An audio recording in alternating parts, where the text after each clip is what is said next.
To you. Here we all are. Nice. Oh, we're live. Yep, we're live. Yep. I'm fuzzy for some reason though. Did you touch your camera? Nope. There we go. I moved out of focus and it tried to focus on something in the background. Yeah, your background image is crisper since it's graphic. So, yeah. So, welcome to Worlds Overrun. With me is Christopher and Doug from my team, and we're going to talk about the Beast of Burden Kickstarter tonight. So, how's everybody doing? Good. Doing good. So we just launched our Kickstarter, and we're doing Beast of Burden. These are primarily prehistoric animals with a focus on dinosaurs. Dinosaurs. Dinosaurs. Dinosaur. There's eight unique dinosaurs and two dinosaurs that we're giving away through social goals and through an email sign up list. I believe that's right. And and this is probably one of the most fun projects we've done since we've grown the team a little bit. Lot of really cool things have been happening. So these dinosaurs are 28 millimeter for 28 millimeter gaming. We actually have one of the prints. Doug's got one of the prints right there. So he printed a Pachycephalosaurus, and this guy. Yep. And This guy has a camera. Yeah, he has a base. Most of the dinosaurs have at least one or two poses. Most of the dinosaurs have armor, and most of the dinosaurs have either saddles or pack gear. So there's a lot of variations to the different models that are going out. I don't have a discrete number of models, but there's a lot of models going out. There's Doug holding up a 28 millimeter figure next to the Packy, and Yep. you can see that he's clearly large enough to ride. Yeah. Now, we're not gonna really talk about the future too much, but we will be making. I know we're going to be making a couple of characters to ride the dinosaurs that have saddles. We're going to make dino riders basically, and I'm really excited about that, but we haven't moved into that stage of the project yet, and it's not available for this project, but keep an eye out for it. And I just kind of want to introduce you guys to some of the things that we do on the team. So I'm primarily I'm the lead artist. I focus on production, and my business partner, who's not with us tonight, he focuses mostly on the business side of things and keeping us in order. Christopher is design. It works hand in hand with me with design and development, but he's also an accomplished 3D artist who's been involved with some of the dinosaurs. And Doug is our new associate who came to us as an intern, whose skills have grown immensely since he started with us, and he's been focusing primarily on dinosaurs. One of the things that he's doing for the Kickstarter, which we don't have an example of, but you can kind of get an idea of, is can you grab one of the carts that you have your Packy in? Oh, yeah, let me grab one of these, and I'll grab the little one. So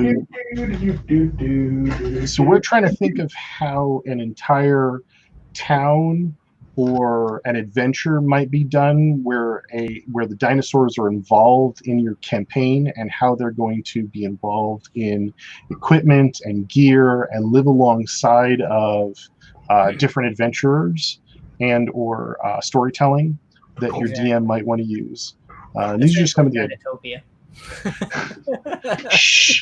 In spirit, Dinotopia. Yeah, we're working and living alongside these animals. Yeah, we've actually had a lot of people ask us what our influences are, and the truth is that isn't dinosaurs just enough? Dinosaurs and dinosaurs. When we look at things like Jurassic Park or Dinotopia or any story that, or even How to Train Your Dragon, any story that includes large prehistoric or even mythical monsters, you know, we get excited about it. And it just so happens that there's a large body of material to choose from when thinking about dinosaurs. And so that's what we wanted to kind of like bring to the forefront of the products that we're putting out. So yeah. Chris, what do you want to talk about tonight? You know, what do you guys want to add in? So, well, I don't know. We're starting to discuss some of the initial inspirations for some of this stuff, and the ideas that are going in behind this. And a lot of this is just there's not really a whole lot of super awesome dinosaur models in general, and everybody loves dinosaurs. So it was kind of confusing that, you know, I had a lot of gaming friends of mine that do tabletop oriented stuff and wanted quality models to work with their either, you know, any of their tabletop games, be it D&D or Warhammer or anything that they would want to do for custom modding. And a lot of them were buying toys from like Toys R Us when that was open and those kind of outlets to get things that weren't necessarily in the right scale. And it's like, we can do this. So let's fill this gap because everybody loves dinosaurs. Like there's no reason not to make dinosaurs. I think that's a huge point that you hit on that really was important to us in the development of this product. A lot of dinosaurs that are out there are not to scale. They're not. Exactly. They don't. Too. There's a lot of strange dinosaurs that are cool that never get made. Yeah. And that was our other thing. We didn't want to do like 50 T-Rexes and Velociraptors because those are a dime a dozen everywhere that you see. When was the last time you saw a really good Ankylosaur or a really good Pachycephalosaurus or Quetzalcoatlus? Oh man, Quetzalcoatlus. Because I mean, those are all dinosaurs that, you know, are cool, but have zero representation anywhere as far as miniatures are concerned. When was the last time you saw an Apatosaurus that was to scale? Exactly. It's always shrunk way down, and ours is to scale, which is going to be ridiculous when you print it because it's going to be huge. massive but animals. It's to scale. Yeah. That's our point. We wanted to make sure everything was to scale. So we got one guy in the comments real quick. Robert, he says, old Haldane LARPer here. What's going on, Robert? Lizardman players will buy the heck out of this. I think, honestly, one of our riders should probably be Lizardman, which means that I've got something that's kind of in the works that we can kind of start passing that model around and getting some stuff done because I've got most of the base work done for it already. So Lizardmen may be in the future here. Yeah, I totally see us building that, and it is something that we've slowly been developing because it requires more attention than just slapping something together. Exactly. Well, I mean, the Lizardman anatomy is going to be slightly different, and I mean, if we offered Lizardmen to go along with dinosaurs, that is a really big fantasy genre within the Warhammer and stuff that people really like. I mean, that's one of the. When I first saw Warhammer, I was kind of introduced to original Warhammer and Lizardmen and the little skink units and stuff, the really, really old ones that we look at now and kind of cringe at because of how badly sculpted they were. But at the time, they were super awesome. When I first started playing Warhammer many years ago, Lizardmen and Bretonnians came out right when I started playing. So my friend bought those and kicked my butt every single time. But they're such cool. But dinosaurs! Dinosaurs! Well, and Triceratopses that had like war drums and stuff on them and all sorts of other cool attachments and stuff that made them really neat and unique as far as those. Because most of the time you saw units that were like, it was all people on horseback or heavy infantry kind of like knight units and stuff. So it was really difficult to kind of see that stuff. Well, also on top of that, although we really are focusing on tabletop gaming, a lot of the primary influences for a lot of this stuff was, you know, the work that Frank Frazetta did over the years with dinosaurs and lizard people and what's it called? John Carter of Mars and paintings like that. Those kind of cool things. Yeah. And in fact, we did look at we looked heavily at Frazetta and artists like Frazetta for the posturing for, say, for instance, the Sabretooth we did in. The reason we really wanted to focus on dinosaurs, but we really couldn't not look at some other prehistoric animals, which is why we have the Smilodon or Sabretooth and the Terror Bird, which is the South American monster. Yeah. It's a little bit like a giant moa, and is very, very scary because it uses both its head to beat you to death with and its feet. Let's see. So Robert's hitting us up with a bunch of comments. The chat right here. He said he loves dioramas. Yeah, love dioramas. Yep. That's honestly been probably about 75% of the painting I've done in the past couple of years have been dioramas for painting competitions, doing stuff for like Iron Painter that Weird ran, and doing stuff like that just because I like to tell a story when I paint something, and so a diorama lets you tell a story. And I think the models that we did, especially the pack animal models, tell a story. They've got a very specific feel to them. What each of the things that we have on their back there. We had the sake barrels where I did research on a tradition, the way they package them up for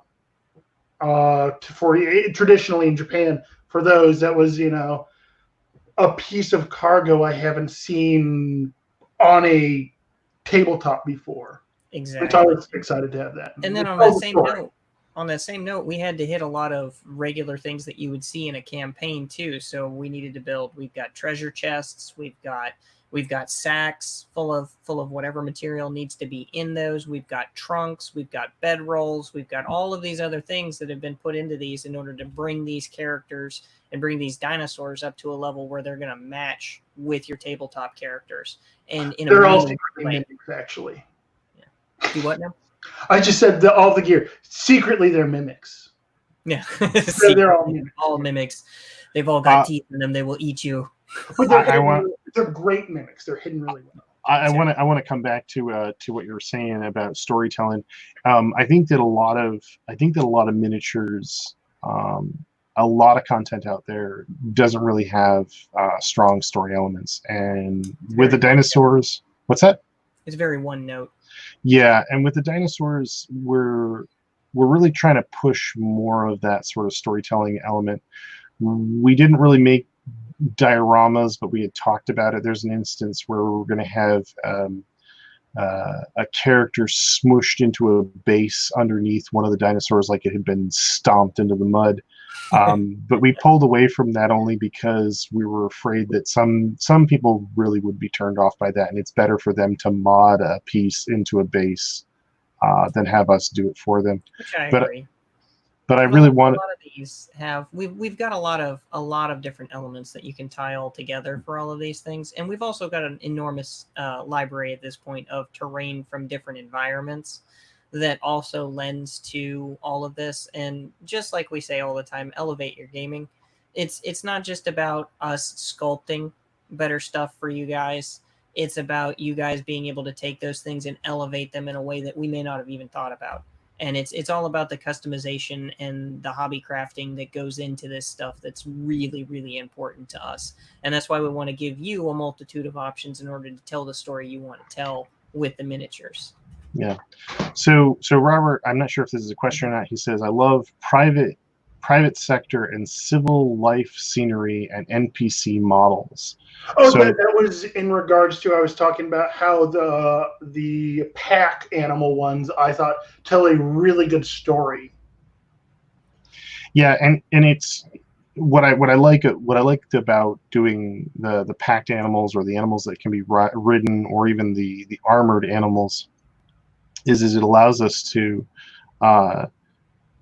show the animal in a different light that, although not historically accurate, allows us to get a lot more value to the customer or to the player than just, hey, here's a dinosaur or a giant lizard. Exactly. I can't remember the last time I saw a dragon. I know I've seen at least one dragon with a rider as point of example, but I rarely ever see a dragon with a rider or a saddle or any gear on it other than just a plain old dragon, which just means, you know, what else can you do with this character, which, because it is a character, and what kind of stories can you tell? And depending on what, they're kitted out for battle. yeah, which doesn't make a lot of sense because they're supposed to have like the hardest armored bodies of almost anything out there, except for maybe what, a Trask. Yeah, but having we've got these models that are kitted out for more than just battle. So you've got the pack mule version. It could make for a very interesting story for, you know, your D&D campaign. When you're in a world that's got dinosaurs, they're going to be your beasts of burden. That's why we titled it this. Exactly. Then they're going to be, you know, carrying your load. They're going to be your simple mount, even if you're not riding that mount into battle. I mean, I'm assuming most kind of war gaming tabletop players know there's a major difference between a riding horse and a war horse. And so, like, we made versions where it's just a riding version and not just a war version. Because you're not going to, when you're heading out on your adventure, you're not going to necessarily throw all of the barding onto your horse, or in this case, your Pachycephalosaurus. Or I cannot pronounce that. Parasaurolophus. Yeah, Parasaurolophus, the duckbill dinosaur, as everyone else will ever know it as. But yeah, that's a good idea, Robert. Where the hero character riding the dragon is actually a secondary assistant to the dragon, and not the other way around. Because in most cases, even when you look at a lot of these things, especially through Warhammer or any of the other figures, it's all about the dragon rider guy, not necessarily the dragon being the important main character there. So again, it's one of those ways that you can elevate that character into something completely different by switching the roles on them. And then that changes how you sculpt it. It changes how you position it, how you do all of those things in order to tell that story. Yeah, and if you, depending on what you're reading too, you know, most of the time the books and the novelizations of characters riding around on a dragon or participating with a dragon or something like that, and I'm using dragon as a point of example, you know, the story revolves around the rider, even though the dragon does all the heavy lifting. Exactly. So, I mean, and you have to think too, like one of my first introductions to a lot of that was in novel form was reading the Dragon Riders of Pern and the Dragonlance series stuff. So a lot of those were, I mean, each one of those stories were all different when you read them, but the Dragon Riders of Pern, it was more about the riders, less so, but the dragons, again, did all of the heavy lifting, and they were the cool parts of the story. Right. Like, I'm reading this for dragons, just like you would do. I'm reading, you know, if you were reading Jurassic Park, you're reading Jurassic Park because you're interested in dinosaurs. The characters and the human element in there gives us a frame of reference, which makes it more meaningful. I'm going to say this though. I really enjoyed. What's that? He wants to like start a site Pern. It's all about the Dragon Riders of Pern. We'll get all those mistypes.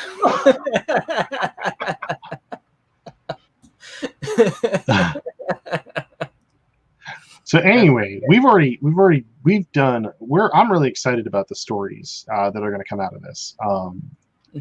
Because wow, I can't wait to see somebody building a diorama on their desk. We've already had 2 customers reach out to us saying they can't wait to have a couple of dinosaurs on their desk because they're even the largest one could go on your desk without being too obtrusive.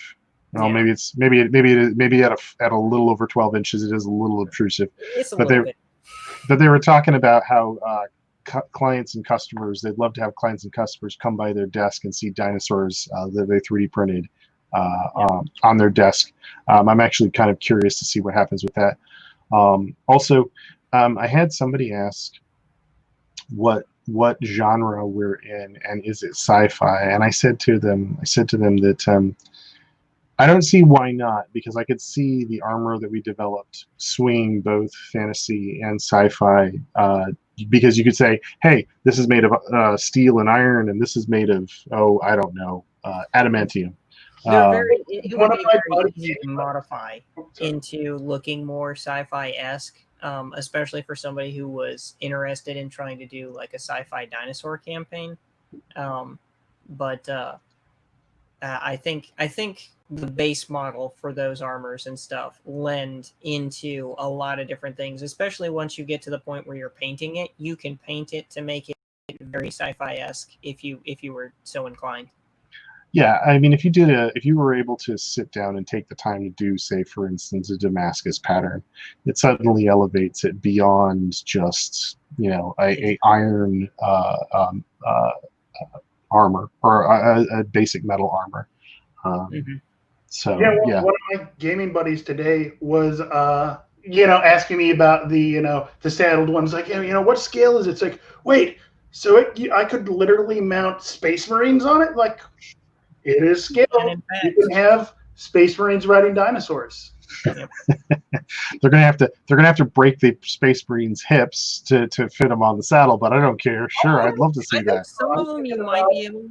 Some of them with the stances that some of them have, I don't think you would have to for some of them, but for others you may. It depends on which kind you get to, because there's a lot of the newer ones have the weird snap together stuff that I've messed with. I'm so used to the Space.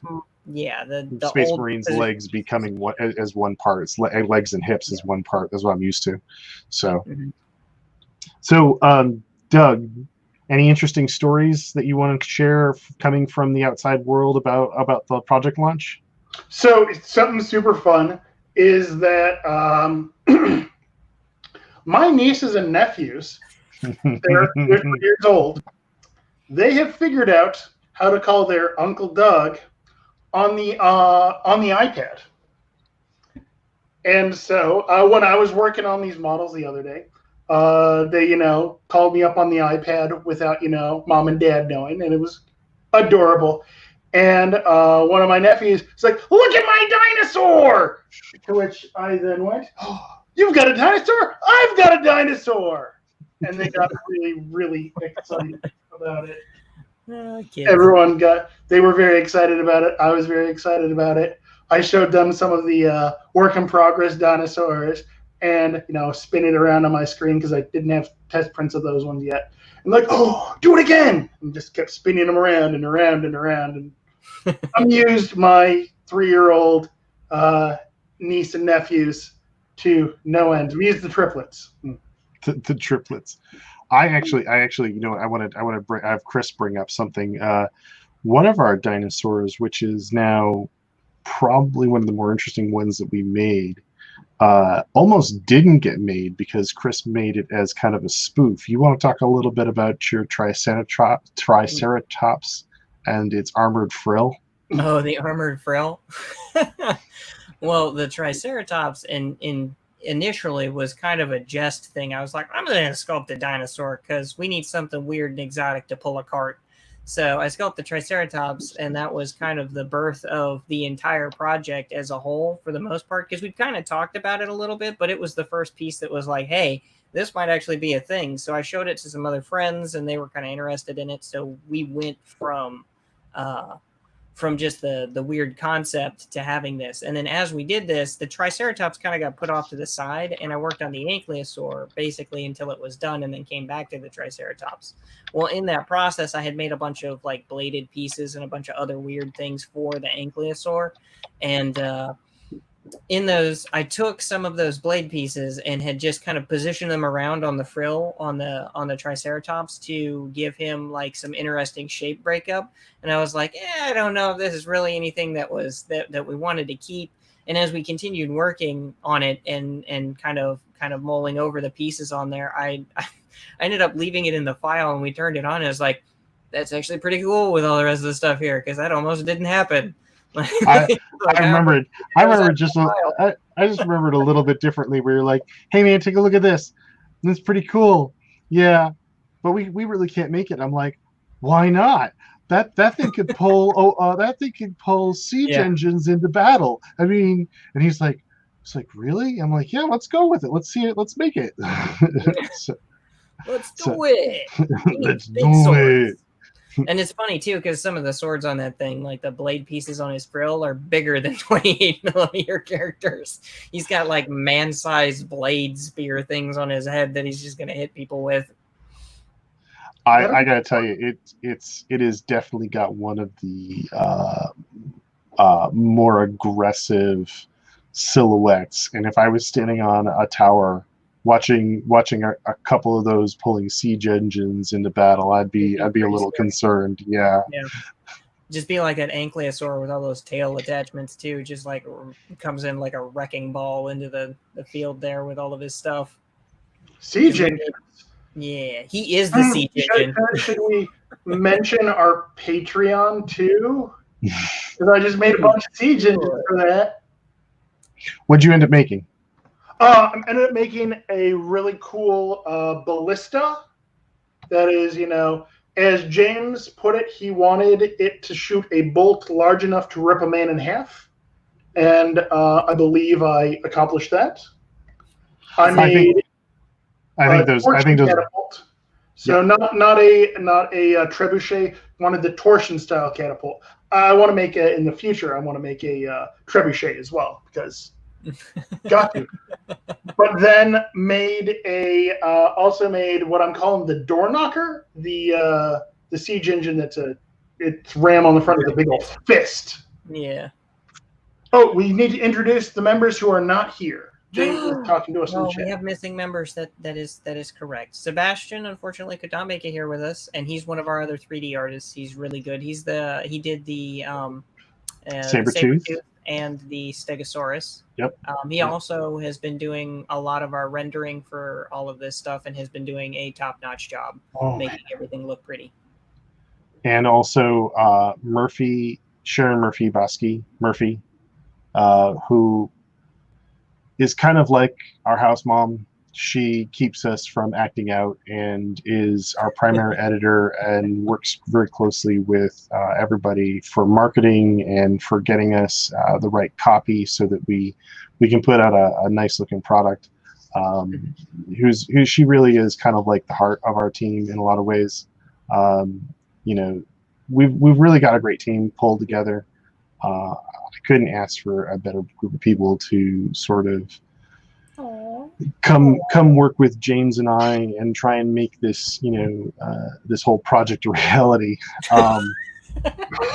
It's wait. Wrong. Wait. Oh, no. You gotta go the other way. Yeah. Oh wait. Here. There we go. The only thing that's really frustrating is that I am constantly playing catch up.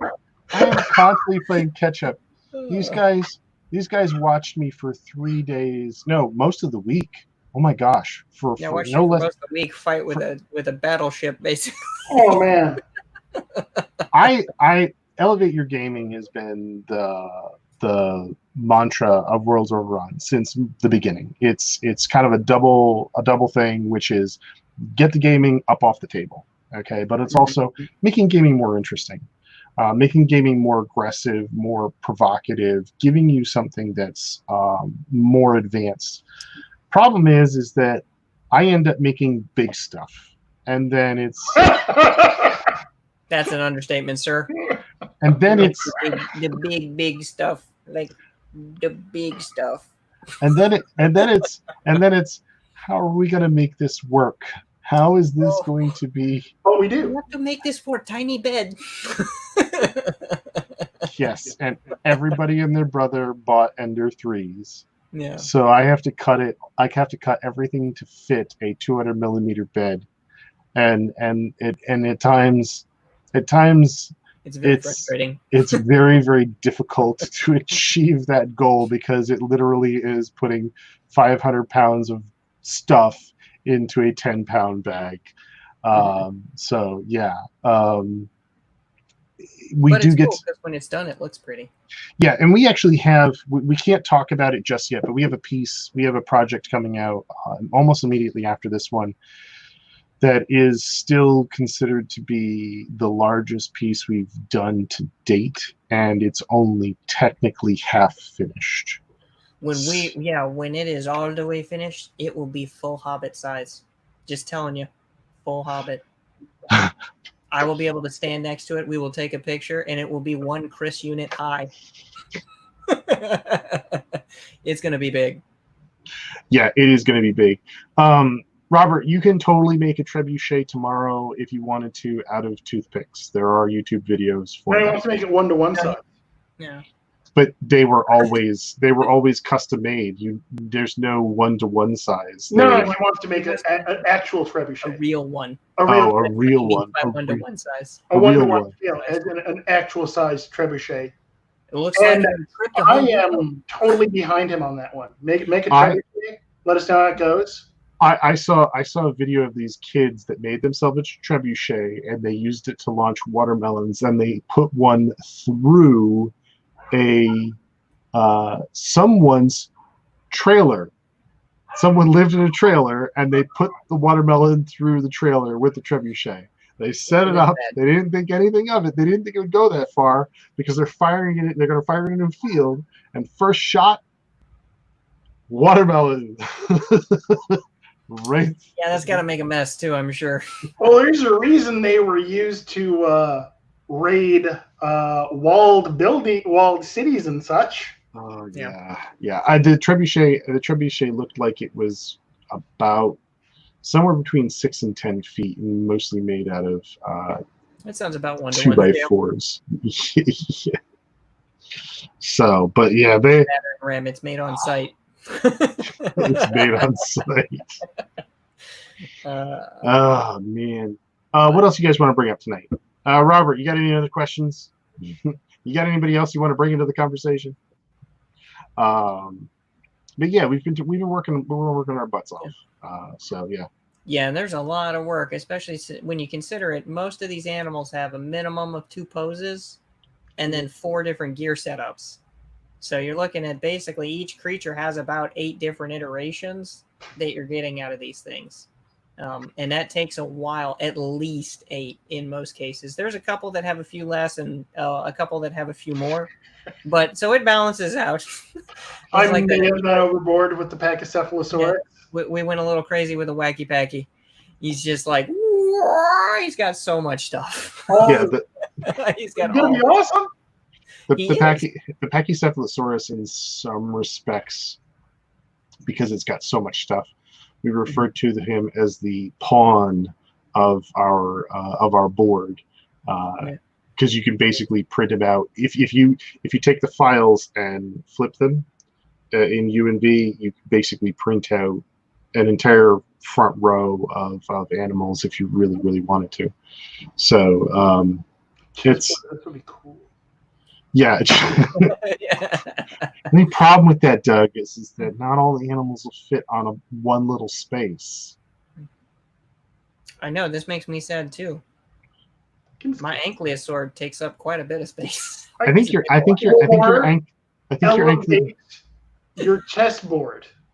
I think the ankylosaur would make a great rook. Oh yeah, it would.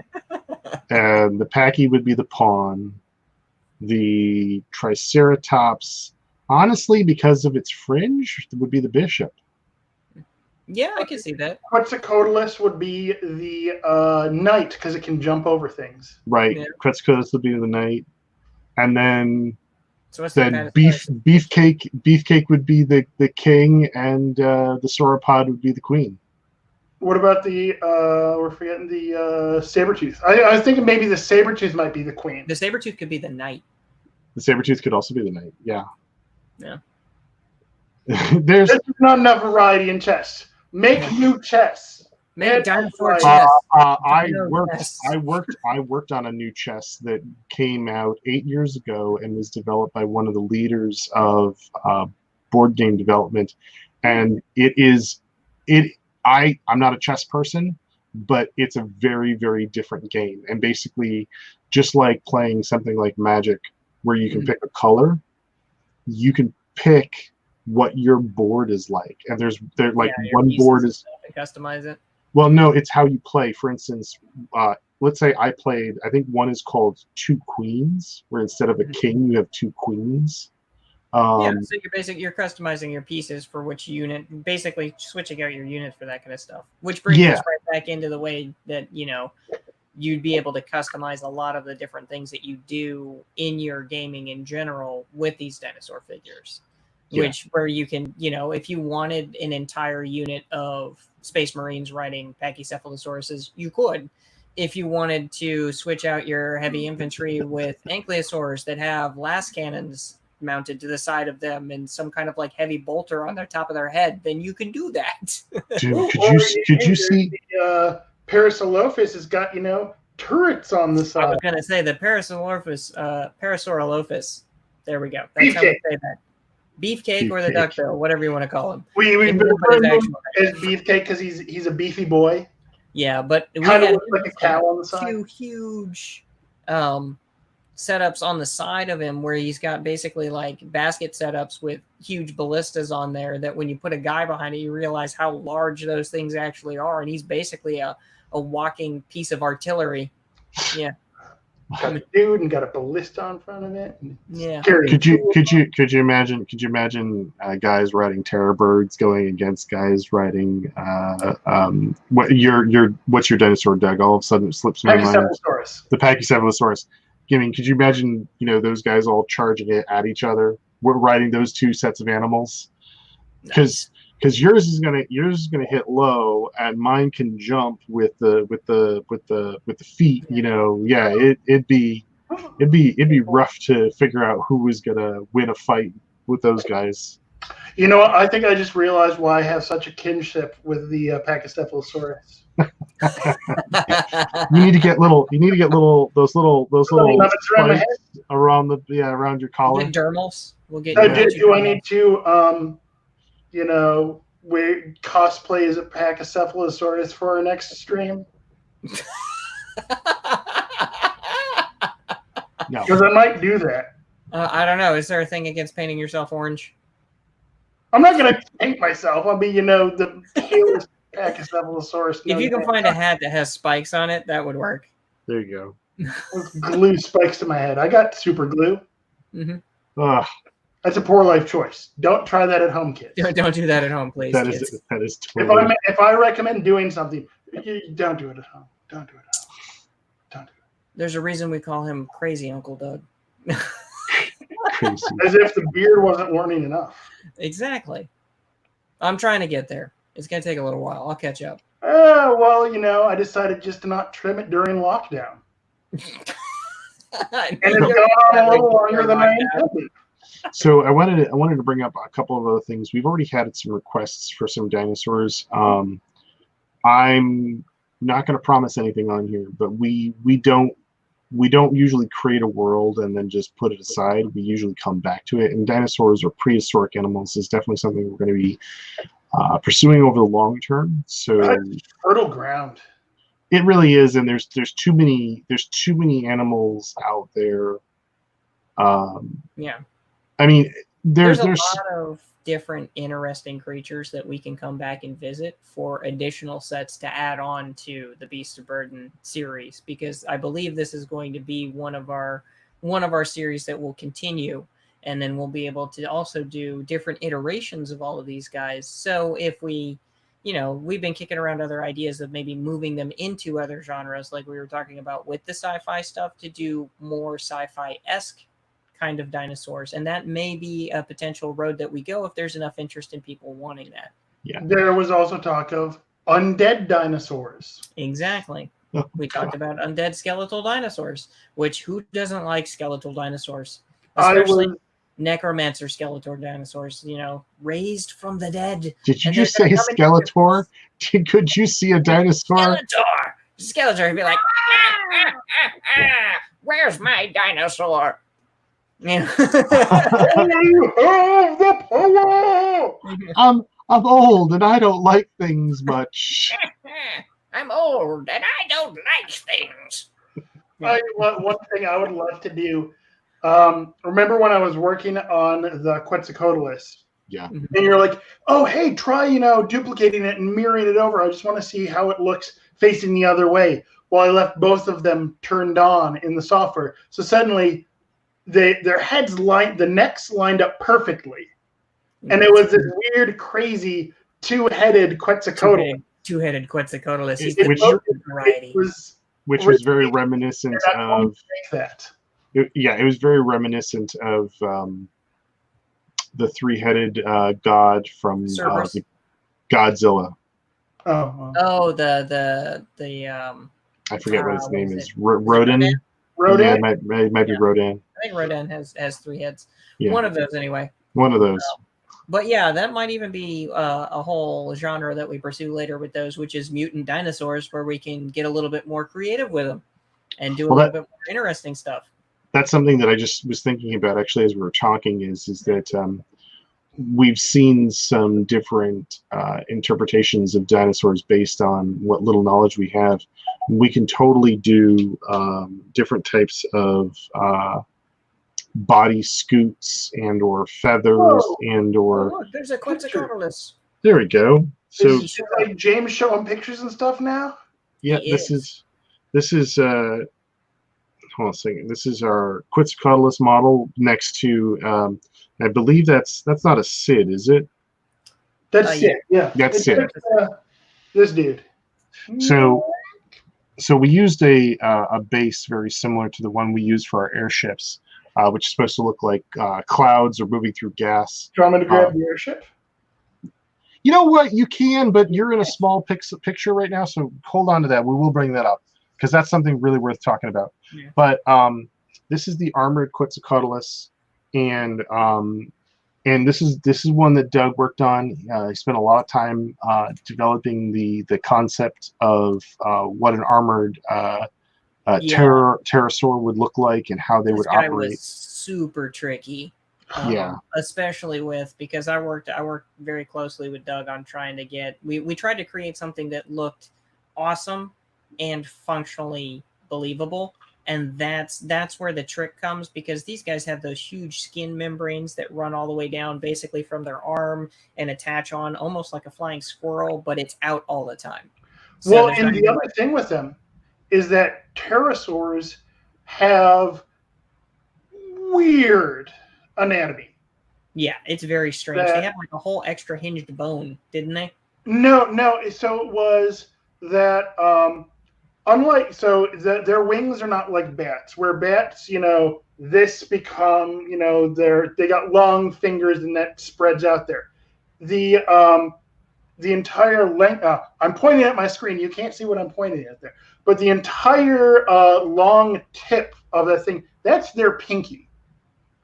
They've got the tiny little nubbin hands. This is super long, and then their thumb is evolved into what's called the pteroid bone, spelled with a PT, hence because pterosaurs, pteroid bones. That then kind of goes between here and there, and so it's basically they have elongated the metacarpals are super long, so long wrist, long metacarpals. Crazy long pinky that when I was modeling it at first, effectively I was missing a joint. Yeah, because I thought, oh, and this is where the pinky begins. No. They're effectively what would be their hand is they're way up there. It's absolutely insane. And I had to borrow a bunch of reference books from my wife, who's a geologist. So we actually don't just throw these together. We actually do go look up the anatomy, figure out the animal, figure out the physiology that we have to deal with.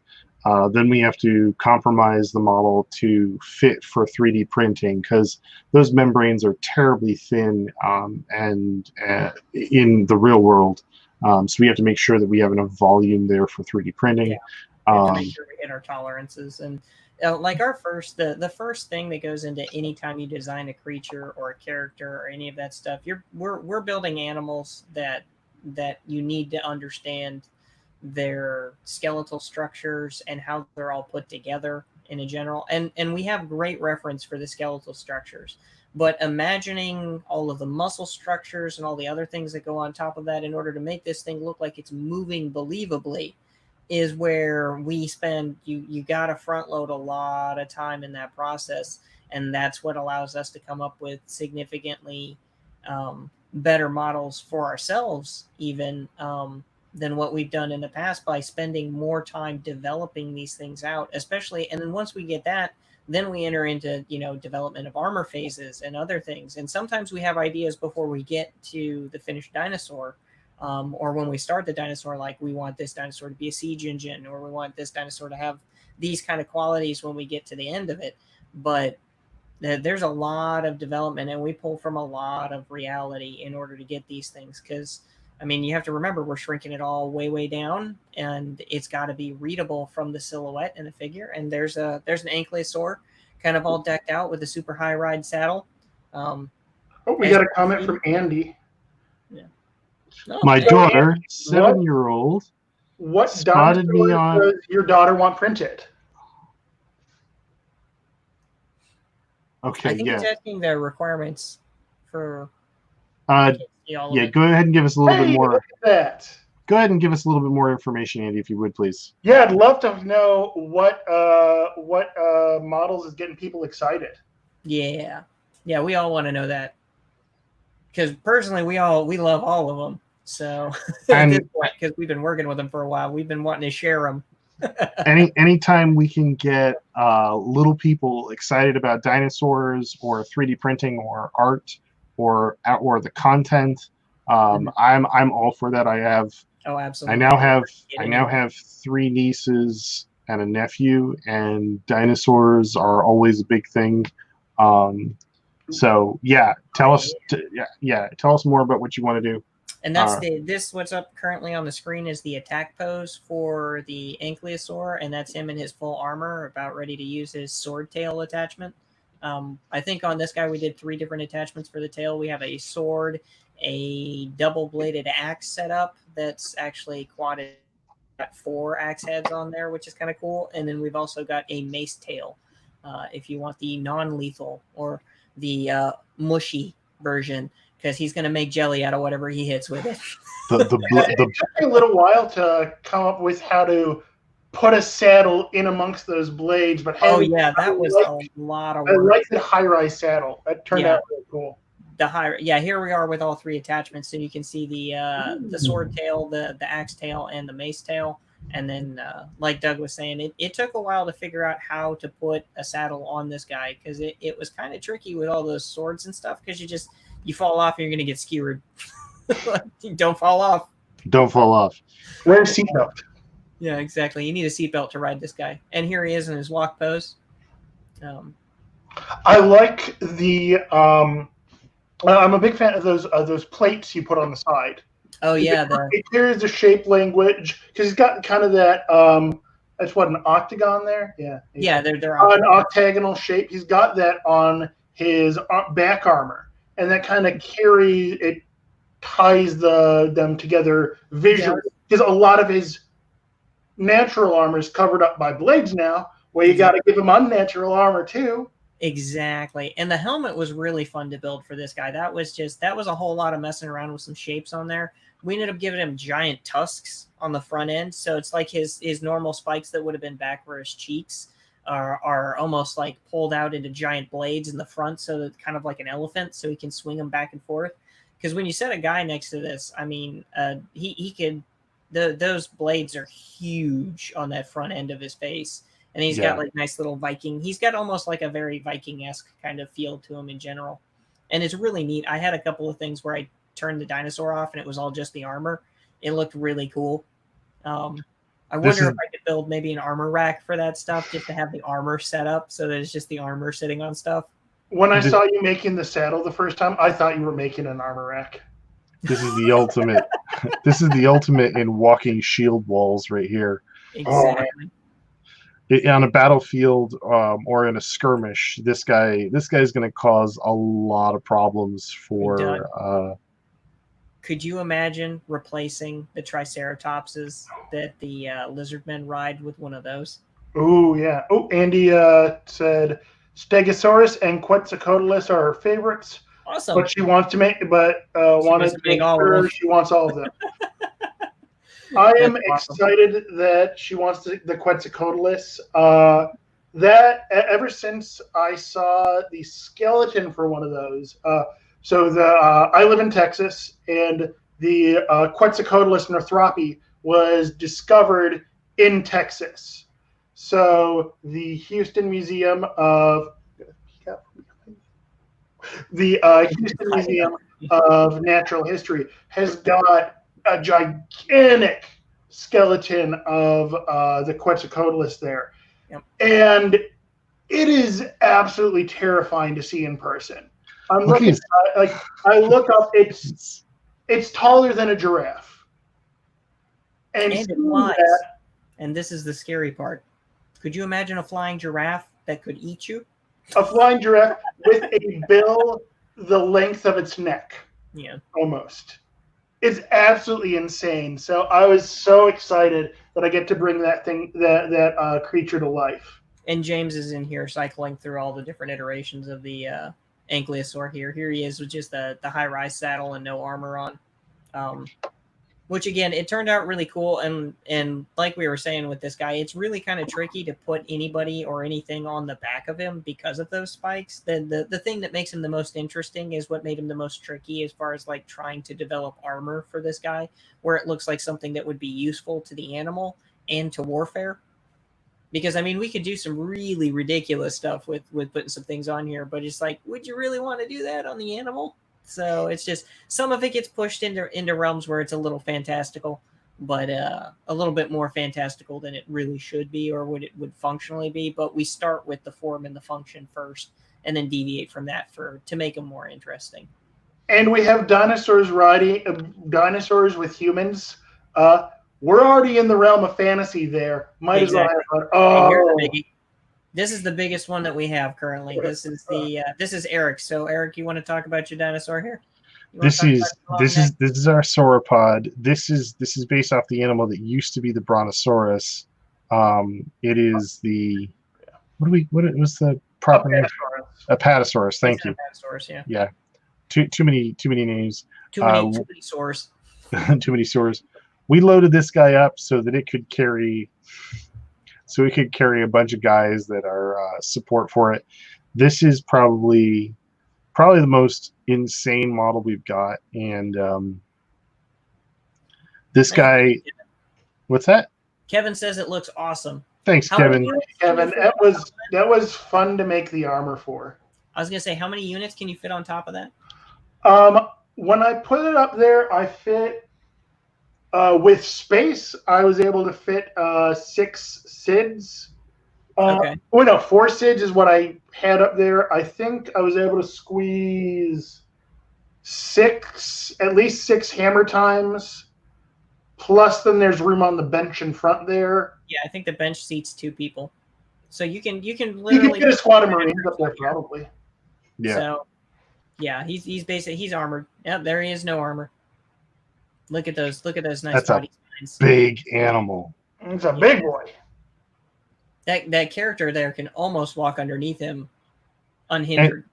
And just so you guys know, this is kind of the most important thing to know about this. This is actually the juvenile, based on the historical or the prehistoric records of this animal. This is the juvenile, and we actually do have an adult, but we haven't really announced it yet.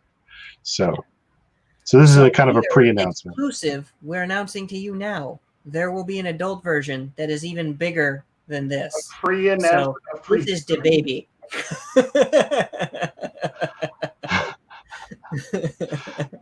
This animal was a lot of work. We actually ran into, not that it matters to you guys, but it's kind of interesting.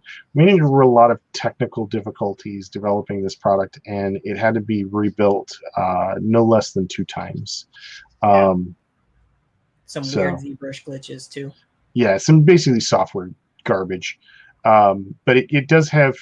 We do have 2 poses for the juvenile.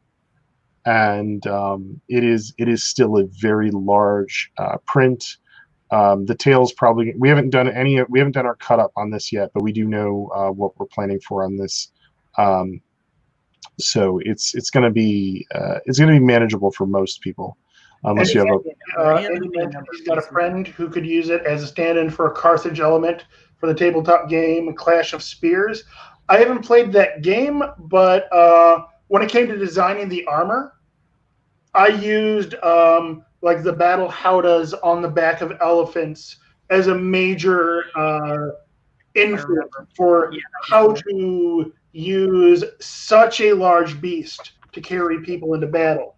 I remember some of the concept stuff that we did for that guy initially too had some like giant mammoth tusks on the front end that we were kind of toying around with the idea of, and it was and I think that's what really kind of sparked us to look at larger scale animals that have been used for siege, like elephants, which was, I mean, super helpful and very cool. And here's Doug's Pachycephalosaurus. Pachycephalosaurus. We went through quite a few iterations with, because if you take a look at the way they're usually portrayed, they're always portrayed, with the full-on we're charging things, and so they use their head as a weapon. So I wanted to take it in a direction that wasn't just is using it blunt, because I mean that's just a normal blunt attack. I wanted to make it sharp, and we went through a couple of different iterations. Some of the concept art that Chris sketched up for various blades and stuff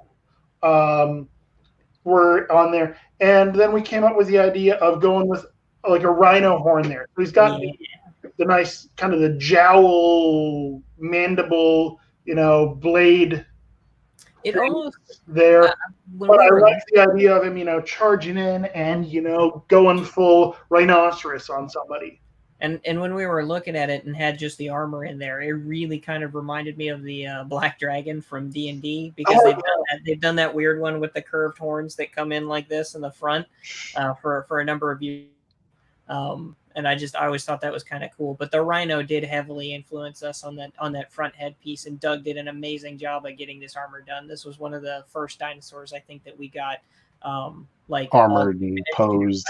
I think it was all the way. He had it posed and was ready to roll and was making me feel like a slacker at that point. It's like I gotta step up my game.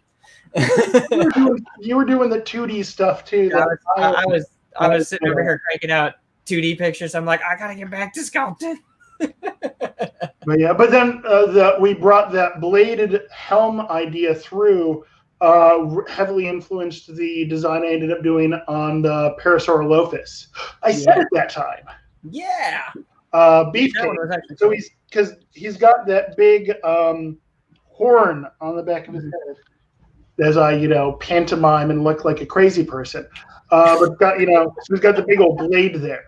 Now, but with the Pachycephalosaurus there, so the charging pose is great, but I think this pose that we've got on the screen right there is actually my favorite, because he's, standing aggressively.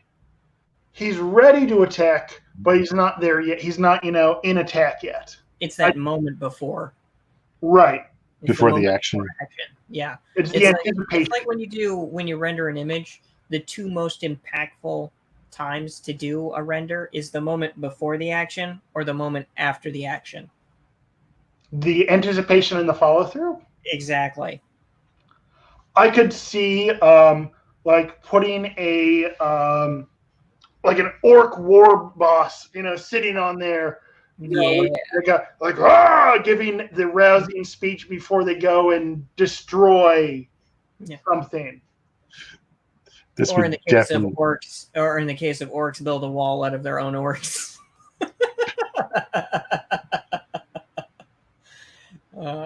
They come in such large numbers. And here's our multi-view of that one. Yeah, what else we got? Another one of these beautiful renders from Sebastian. Oh, yeah, these renders from Sebastian really showcase these models great. Yeah, see, the big difference is between the ZBrush captures and those is definitely notable. And it is I think it shows people the level of detail that's in there much better than the quick renders that we can turn around real fast. Well, what he's got, there's the packed up. There it is, all packed up. He's got his little harness on there and everything. Like he's ready for his walk.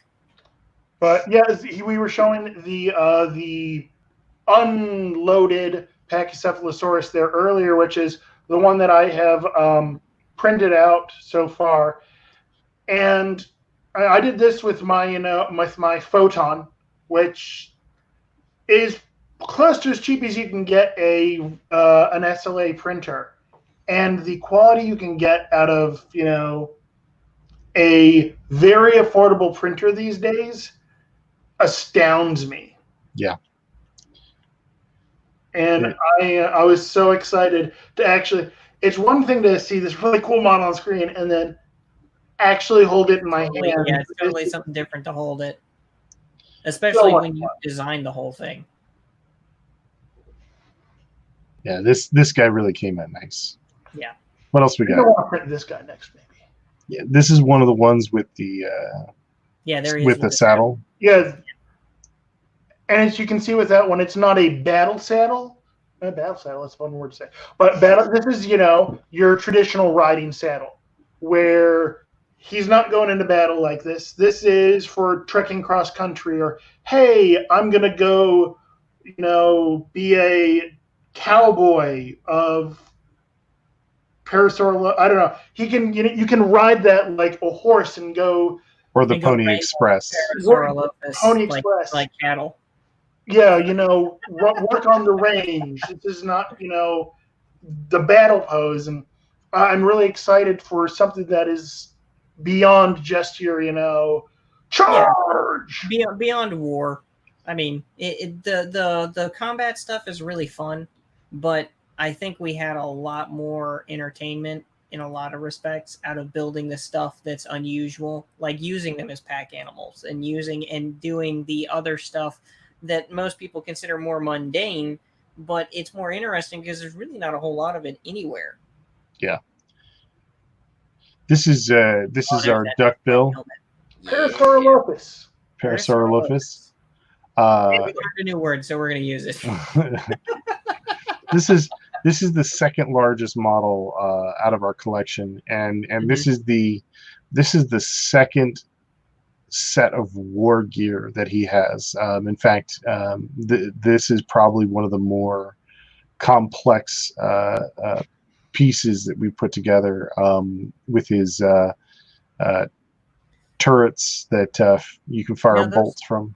Those turrets are the designed pieces that we have, right? That actually rotate, so you can move those, right? Yeah, those should be able to pivot. Have the mechanism in them? Oh, yeah, I didn't want to lie to people. That's why I was asking. Yeah, they are a separate piece that has a recess plus a mounting pin, so you can actually turn, put it in there and rotate your the side turrets. Yeah, let's go. Let's keep going. And he's got the blade on the head there, which I thought was a nice way to carry through the shape language of that crest he's got. Absolutely. Here's the default pose for him. This is a really nice representation of the model. He's a beefy boy. Yeah, he's a big, powerful animal. Lots of texture there for those people that really are into painting. Lots of skin information, lots of folds of skin and muscle mass.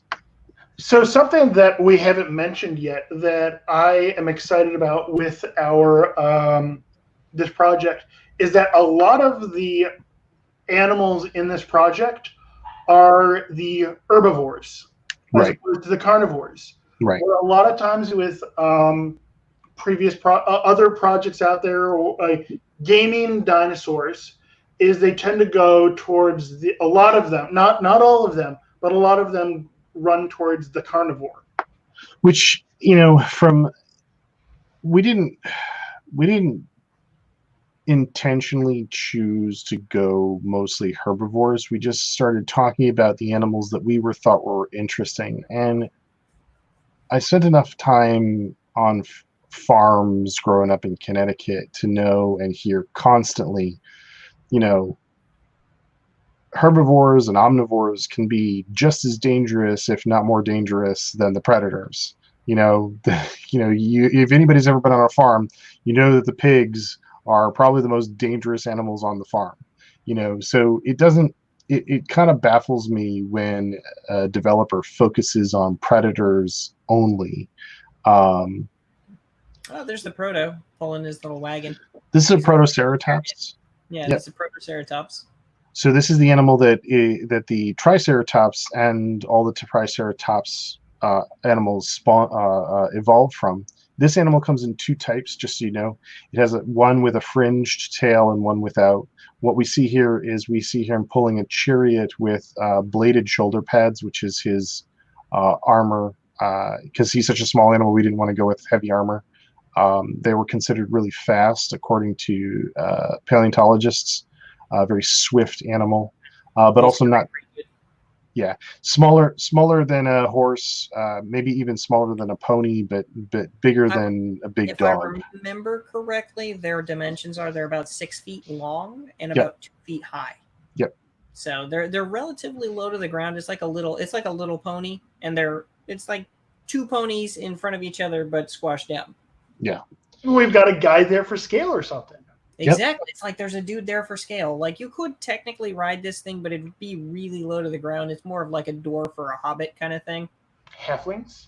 Yeah, halflings. Yes, halflings. So that fringe of hair on the back you don't have to print them with that. You can print them without that. But we did see a lot of reference for spikes and or fringes on the tail. So we wanted to try and figure out how to do that with this model. Yeah, just to give this guy some more interesting shape language. So, but like Eric said, we've got 2 different iterations of this guy. So if you don't want, if the tail fringe is not your thing, that's cool. You'll be able to print him without it. You won't have to like scrape it off and then resculpt. There's the crown we were talking about on the Triceratops, and he makes such an impressive shape. Silhouette. His silhouette on there with that armor. He's got the saddle. This is I'm ready for war. Like he's talking smack with that face tilt too. this thing alone, any painter worth anything is going to want to play with this because it's just got so much surface to play with and to work on. So yeah. Yep, he'll be cool. Oh, I love this pose. Yeah, this pose was super fun. It was difficult to try to find an interesting attack pose that was not like a charge or something else of that nature for one of these. And I watched a lot of videos of like goats actually, which was kind of interesting on where I came up with this because they rear up like that and then ram their head into stuff. And I was like, well, Triceratops had a bunch of bony protrusions on the front of its face. Maybe it would do that. So I moved him into place and got him into that position, and it worked really well. That makes a lot of sense. Yeah, just I've seen a goat do that, and I'm gonna mute myself because the dogs are singing up the song. Okay. Oh, here's another good one of there's the Quetzalcoatlus on his little air cloud. Which is just so you know, that air cloud is just going to be a cradle for the animal. So you'll be able to rest it in there and then pick it up and play with it. We actually use what Doug is about to show us here. He just took the air cradle off of the one of the ships, so just kind of the ship just sits right into it, and you can do the same thing with this guy. So you'll be able to print the Quetzalcoatlus and then be able to set him into his little air compartment very nicely. When we get through these images, we'll talk about the airship briefly, since that was for our. Was it last month's Patreon or this month's Patreon? May, yeah. But it's available. It's available now. You can get it from us either through Worlds Overrun, Haldane Creations, or even I'm not sure if that model's up on my mini factory yet, but it may be up there in the near future. We'll have to make a decision on that one. Great little model. Yeah, this is so much fun. Yeah, great little model. Definitely a lot of fun to make. You see his cool little saddle pack thing on his back right there. Yeah. And the little armor notches on the underside of his neck. Oh, there he is with no armor. Oh, we had him with no armor. There we go. Yeah. No armor. So now you get to see all the cool sculpting that Doug did on the body, the base body of this. Look at those traps. He's a beefy boy. Like beef. You got huge traps and delts. That's how you fly. You got to go get your traps and delts. You did not skip arm day, that's for sure. I think he skipped leg day, though. But he did definitely skip leg day a lot. He skipped all leg days. Yeah.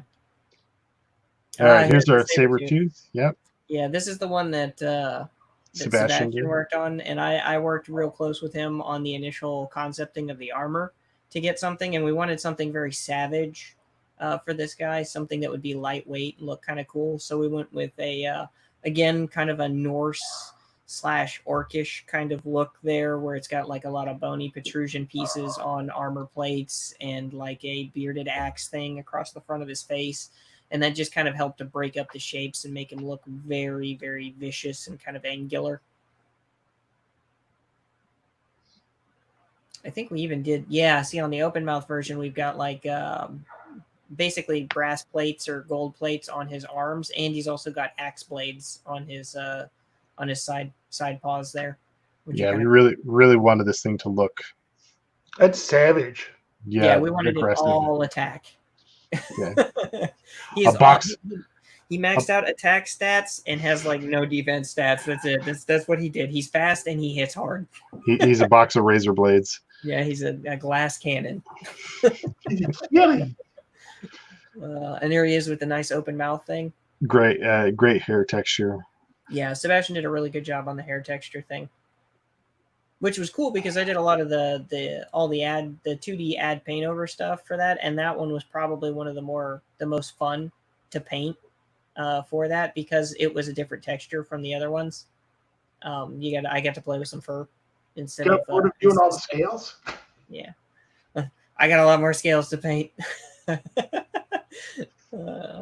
And here he is next to Sid. I think we expanded the size on these things just a little bit. They're a little bit larger than what they would have been in actual in reality, but that was specifically to make them look better for riding and those purposes. Yeah, that's probably my favorite pose that he did on that one was the standing roar. I think we're calling that the strut pose. Yeah, he's showing off all of his awesome cattiness. He's like, look at all of my attack power. It's all up front. Don't look at the legs. Look at the front. I'd love to see somebody do one of those metal paint jobs on this. The non-metallic metal on all the non-metallic metal. pieces. Yeah. That would be really cool. That would be very difficult, but it'd be very cool. Trust me, I'm working on one right now. I've got some non-metallic metal stuff going on, and it's a lot of layering. It's like layer this, and then layer that, and then layer this, and then repeat, and then repeat, and repeat, and repeat, and repeat. And pretty soon you're like, am I done with this color yet? Nope. Do it again. Again, second coat. Yeah, wash it, and do it again. All right, we've seen this guy before. This is our got a better view of the chariot than we had on the other one. Yeah, I like the. It's a great. Yeah, it has a very kind of like Greek or like the old Egyptian or Roman chariot things. And here's our Stegosaurus with all of his nice armor going on. Also sculpted by Sebastian. This is another one where I worked very very closely with him on the concept art and helped him with getting a lot of the armor set up and stuff. This again was another tricky animal just because of those huge fin-like spines that he's got on the back there. So I think Leonika put something in here about the size of the saber tooth. I can't see it all. I've got I like the size of the saber tooth is what he was saying. Nice. All right. Thanks, man. We appreciate that. And so working with him on this one, so this was really cool because it was awesome to see him do the poses that he did with this guy. And the base animal is really nice too, even without the armor. Yeah, let's keep going. Mm-hmm. Yeah, he's got like almost like the walk jump pose thing going on here. So I think something that was really interesting was putting armor onto. See, we run into it with the Stegosaurus and the Ankylosaurus, and even with the Triceratops to an extent because of the big old crest on it. Yeah. Is armoring a model that has natural armor to it. Yeah. is I think it's an interesting it's an interesting problem solve on that. Yeah, it definitely opens up a lot of conversation about those pieces too, because a lot of people wouldn't necessarily think to cover pieces with additional armor, but you have to think that animal is used to fighting against bone and claw and other animals in that respect. So when it goes into war, you got to make sure that your mount or steed or if it's your pack animal, that you don't want it taken out right away. So you got to protect his vital spots, much the same way that his normal anatomy does. So it's an extension of their normal anatomy in a sense, more designed for combat warfare. And here he is, awesome, right next to the little Cid. As you can see, he's very, very tiny. He can almost walk underneath that tail. Not if he doesn't want to. Not if he wants to live. Yeah, I wouldn't recommend it. Those the spikes on the back end of his tail are pretty big. Yeah, you're not going to have a very good, nice day if you go against one of those tails. That'll leave it Howie. This is one thick animal. Oh yeah, I want to say he's he's right underneath the Parasaurolophus. As far as like the size, like I think him and the Quetzalcoatlus are about the same mass size. It's just they're distributed a little bit differently. Yeah, the Quetzalcoatlus is like wee. Yeah. And this guy's just like, hey, I'm on the ground. Big the train cart for the animals is large enough to fit this guy. I'm not sure if it'll fit in all of the poses because Mr. Stegosaurus here. But it's large enough to fit this in there. So it'll be large enough to fit most of our ground animals. I hope Andy's buying enough resin to print all 3 of these Stegosauruses for his 7-year-old. Yeah. Me too. She's gonna name them too. They're gonna have different names and be the mommy and the daddy and the. Can we name one of them Bob? Yeah. I think everything in here is named Bob because it's beasts of burden. It's it's inspired by my dad. Yeah. Everything in this project is named after my dad. No. Here's our terror bird with the armored saddle setup. Yep. As you can see, it's roughly the size of a chocobo. Yeah, I expect somebody will paint it yellow and call it a chocobo. Somebody will paint it yellow and use it as a chocobo. Yeah. Although I don't remember the chocobo. Although the fastest chocobo was actually, I believe, in the game was actually the shiny black one. Actually. Okay. Hey, but everyone knows red ones go faster. In most cases, red goes faster. Now, if you gave him a red racing stripe, that would definitely make him red faster. racing stripes. Red racing stripe. Oh, I love that you got the really aggressive. Gosh, that beak is frightening. Yeah. This particular stance I think is one of the best ones that we've got out of all of the animals, as far as just the immediate, like the guttural response from looking at it that you get is immediate. And it's because sort of this bird looks like it's prowling. It looks like he's going to come try to eat your face. Oh, that's a good picture of him there. Yeah, this is a good one too. This thing's gonna be rough. And I'm really glad that we got to work with some feathers too, because that was super fun. I am glad. I'm really happy with how this turned out. Eric did an amazing job sculpting this. Hey, I'm not just tooting your horn there. I'm seriously floored by how this guy came out. I'm looking forward to getting this guy onto my printer. I was gonna say, after doing the terror chicken thingy that I did a while back ago, I'm a little jealous at the stuff that we learned off of that made making this one look so much nicer in general, just because of how well you were able to take all of the stuff that we did and then just elevate it off of that. This took far longer than I care to admit when it comes to model making. The average model before cut up, just the making of the model, usually takes It depends on what the model is, but a lot of models really take about 3 to 4 days. This model seemed to take at least a week and a half. There's a lot.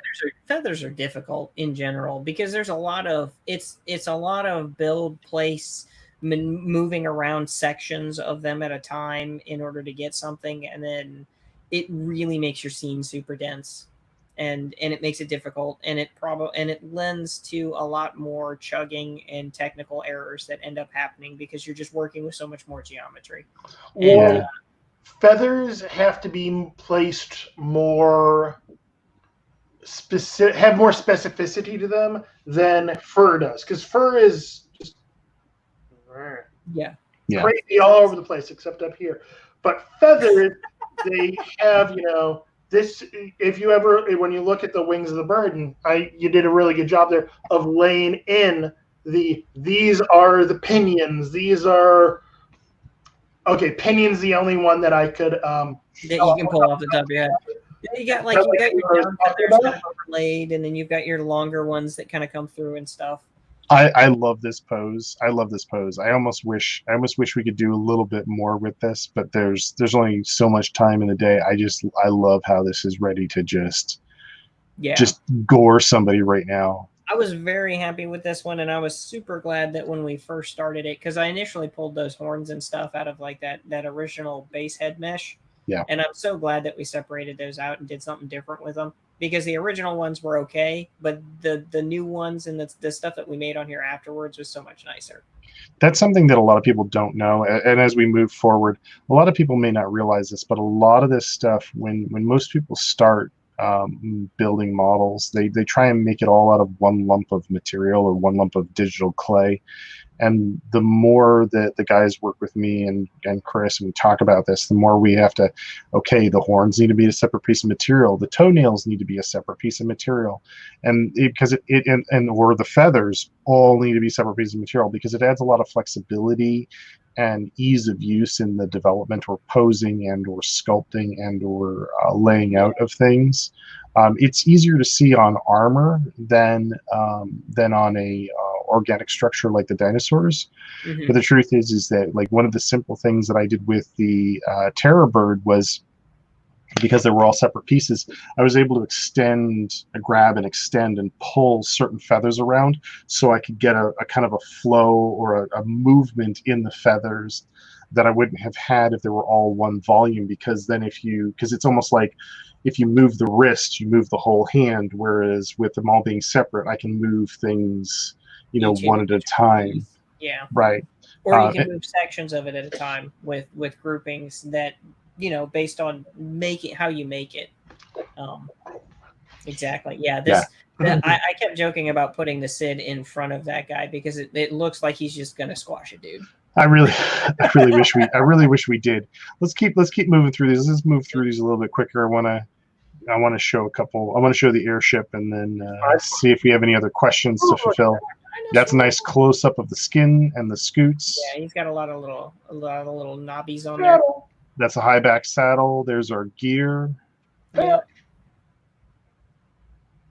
Oh, yeah. This is when you have to get the liquor to the store. No, when you have to get the liquor to the store. You are the mobile liquor store. The dwarves have placed their order, and why isn't it here yet? Exactly. Great belt strap there. We've seen this guy a couple of times. Nice scale shot. Open mouth pose. I want to bring attention to this before we close that out. You want to go back to that one real quick? I'm not sure we can. That was the if James does it, reopen that. That was Chris has been doing paint overs of some of our renders, and that was our collective shot of the primary 8. And I'm not sure if that included. Actually, it's all 10. It's all 10. All 10 of them are actually in there. We may have lost James. I think so. But for a little bit there, we had a render of a jaguar at night on a new moon. What? That's a little weird if you hadn't noticed. Since we're waiting, Doug, why don't you do me a favor and show the airship real quick? Or we're back. Okay, let's talk. Yeah, your small screen. So once this resolves here, this is showing all of the animals underneath a paint over of the terror bird's face and neck. But you can basically get a rough idea about the scale and scope of all these animals on a play space. In and amongst themselves too. Right. So you can kind of see how large those things all are, because I mean, looking at all these images, we kind of lose track of where the actual what the actual size is on these. I think this is also, is this the video? Yeah, and if you look at I think he's got it paused on the video that's at the top. Yeah, which there's a video that goes through all of these and has a bunch of images that cycles through on a lot of this stuff. But these the paint overs have been really fun, because as you add eyes and change the colors in on these things, it really brings the model to life. It's like it's almost the same for me as if I was painting a model in reality, because you get to add a whole nother layer of additional cool elements on top of that. And here is a airship. Just so you guys know, this is not necessarily part of this Kickstarter, but you can purchase this. This is our Patreon airship. This is the X-Wing skiff. You want to talk about this? Talk about the cradle and all the other cool things going on with that? Now, this is an FDM print, just so you know. I'm going whoosh. You tell them about it. I'm going to go whoosh. So originally we produced the skiff version of this as part of our last Kickstarter. So it didn't have wings. And then somebody asked for, one of the team members asked for a mod to it. And we were like, okay, that's an entire new airship. Can you go ahead and hold that still for a second so we can, because it gets blurry as you move it. This, just so you guys know, the cradles are designed to give a sense of movement for the ships, but more importantly, they don't mar the ships with a support post sticking out of them. They're actually. I forgot. I didn't have it glued together. It's not glued together. It's not glued together. Give me 2 seconds. The cradle, just so you know, the ship just sits inside of the support cradle. Yeah, and you can lift it out if you can lift it out. Yes, technical difficulties. So you can actually play with the ship without the cradle if you wanted, but it just sits in there. It's just to lift it up off the table. And this is probably the most important thing for us, because we do like standard measurements with our stuff. The top of the deck should be just about 150 millimeters off the table, or 6 inches. So that means that all of the related ships of this size will have their deck at 6 inches off the table. Yes, I'm glad everybody found that hysterical. It was unexpected. This is why you keep me around. But yeah, the entire concept is to provide a standard, also to make the ship look like it's an environment. Because I'm not going to talk about anybody else's product, but I've never liked the stick with an object sticking on it. I always find the clear stand. Clear acrylic stands. All of that stuff really turns me off. It doesn't feel. It does kind of break the sense of what's going on in the scene in a lot of cases. And that personally, as somebody that played a lot of those games, I really never liked those either. Yeah, I'm looking for a sense of immersion whenever possible. So that's the reason we design these things. And now we're back together. I forgot that I hadn't glued this part on there, and I tried to pick it up by the nacelle. The object, just so you guys know, Doug assembled it, and he was so excited about it. He said, "This thing completely stays together without glue.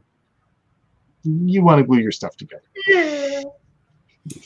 He was also running around the house going whoosh, whoosh, boom, and making vroom noises, much to his wife's entertainment. Whooshing. It was whooshing noises, not vroom. Please, this doesn't go vroom. This goes whoosh. It goes vroom, vroom. On vehicles. Just so you guys know, this model consists of I think it consists of about 20 odd pieces. I think it takes about two days to print. I think total print time, including the base, Yeah. was it 3 days? 50, maybe 60 print hours. I'd have to pull up my Cura slices and actually look at the math. Most of them I ran overnight. And the deck should hold about 6 to 8 characters if you really want to push it.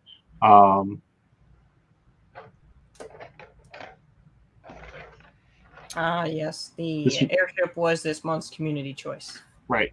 So we tend to do a poll, and we let them kind of pick from a group of assets and stuff that they would really like to see, and that's what we build for that particular month. Are we doing that? Is that a month in advance? I'm not 100% sure. The Patreon, Patreon.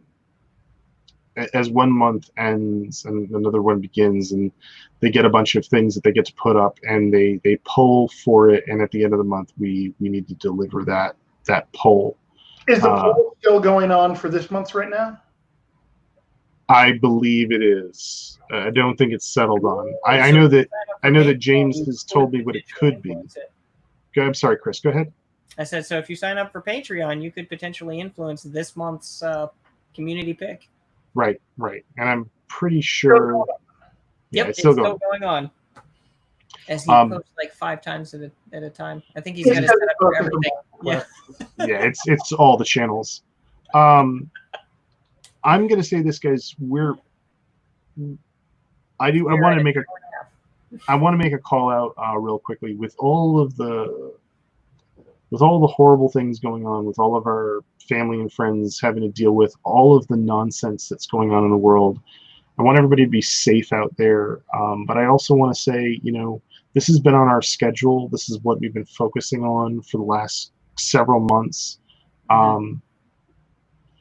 I hope that you guys can participate with us and support us and hopefully tell other people about what we're doing, because we're doing this stuff mostly because we love it, but we'll be able to continue doing more and bring more out to you the more support we can get from the community that wants to play games, wants to relax, painting and assembling and printing these things. I also, like I said earlier, I hope everybody's safe out there. I do want to close up tonight. Do you guys want to add anything else? Through your support, we get to continue chasing our dream of making really cool stuff. And support isn't always measured monetarily. It's super useful when everyone is sharing, liking, commenting on our stuff, because it helps to bring the attention of what we're doing to more people.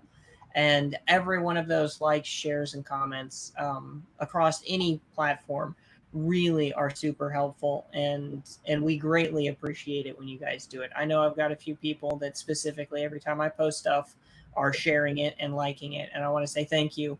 Our team greatly appreciates it, and it allows us to continue chasing our dreams, because honestly, I wouldn't want to be doing anything else. Oh yeah, 10-year-old Doug is thrilled that he gets to make, I'm making dinosaurs, man. Exactly. But bring your inner 5-year-old. That's my rule. But so like you said, we greatly appreciate all of your support and the likes and the shares. Tell your friends. We've got social stretch goals on the support the Patreon. We've got social stretch goals. I want to add to that. Social stretch goals are kind of important, guys. I know that there may be some confusion as to how they work. This is the deal. The more you promote it, the more you share it, the more you ask your friends to sign up for it, we are able to count those numbers through our analytics. And that's how we're able to check off, have we reached a social stretch goal?